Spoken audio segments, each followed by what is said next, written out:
Halo pemirsa, selamat datang di channel Mister Gampang. Kali ini saya akan mencoba dustpan non-kontak ini. Apa ini worth it?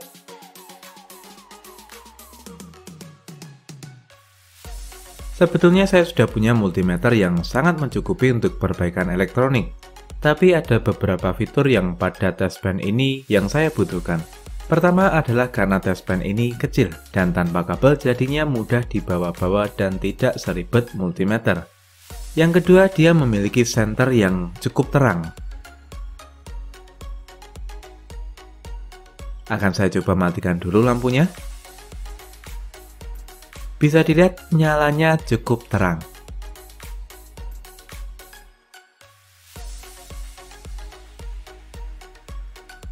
Yang selanjutnya ada fitur seperti dustpan biasa. Di sini ada dua tombol, yang satu untuk disentuhkan atau direct, dan yang satu adalah induction. Saya coba yang disentuhkan dulu. Jika dibandingkan dengan dustpan biasanya, dustpan biasa hanya akan menyala ketika menyentuh bagian fasa atau bagian yang nyetrum pada listrik arus AC. Sementara untuk bagian netral dia tidak akan menyala. Dustpan ini sebetulnya agak membingungkan sih. Jika disentuhkan ke netral, dia tetap menyala tapi tidak ada angka. Jika disentuhkan ke bagian fasa, dia baru menyala dengan disertai angka.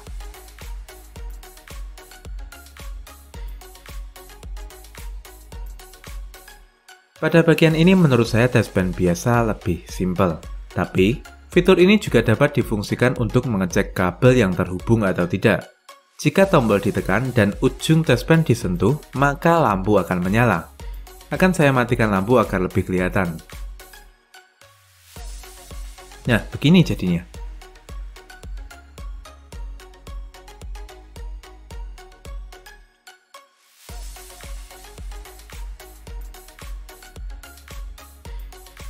Cara penggunaannya adalah seperti ini. Saya contohkan menggunakan sebuah kabel. Pada salah satu ujung kabel saya tempelkan ke dustpan, sementara ujung lainnya saya pegang. Jika menyala berarti kabel tidak putus. Fungsi ini juga bisa digunakan untuk mengecek saklar. Dalam kondisi saklar mati, satu pin saya tempel di dustpan dan satu pin lagi saya sentuh menggunakan jari. Seharusnya dustpan tidak menyala. Jika saya on-kan, seharusnya indikator dustpan baru menyala. Artinya, saklar ini dalam keadaan normal.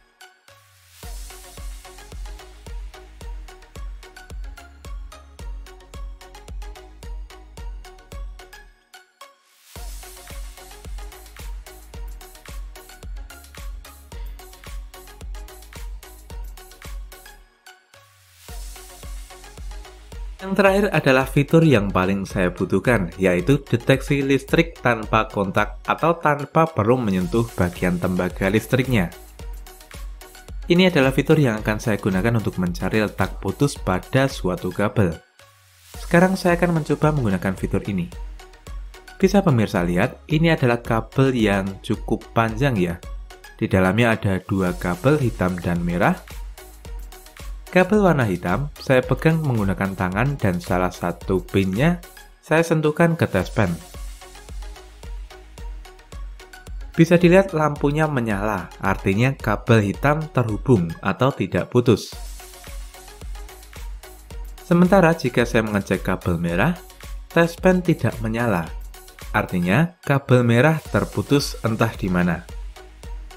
Oke, sekarang akan saya cek di mana letak putusnya. Karena kabel hitam yang terhubung, kabel hitam akan saya hubungkan ke colokan yang netral. Sementara kabel yang putus atau yang merah, saya tempatkan di lubang fasa. Ya, biar nggak kesetrum gitu loh.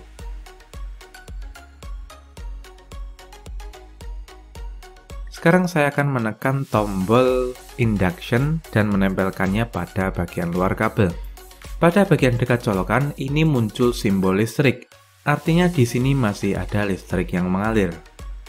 Setelah mencoba-coba, ternyata dustpan ini memang kurang sensitif ya. Jadi kadang muncul simbol listrik, kadang tidak. Untuk memastikannya, kita perlu memutari kabel ini dengan dustpan. Jika ada satu bagian yang muncul simbol, berarti ini masih terhubung. Jika tidak ada sama sekali saat diputari, berarti memang tidak terhubung. Saya punya firasat kalau kabelnya yang putus ada di ujung kabel, jadi akan saya cari di ujung saja.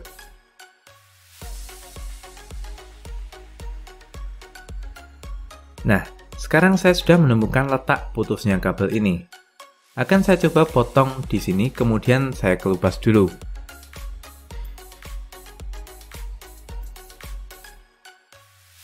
Sekarang akan saya coba tes dulu apakah akan terhubung sekarang.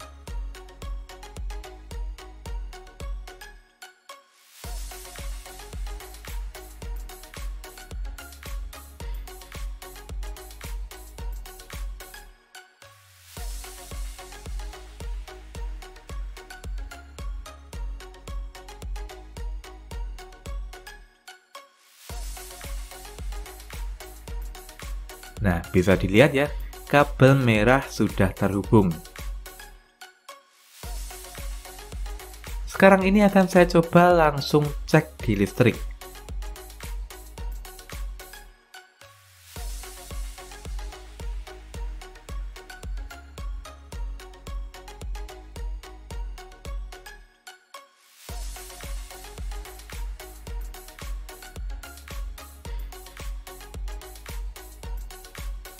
Nah, ini ada lampu, tapi ini jangan ditiru karena ini adalah adegan berbahaya yang hanya dilakukan oleh saya, orang bodoh yang tidak profesional.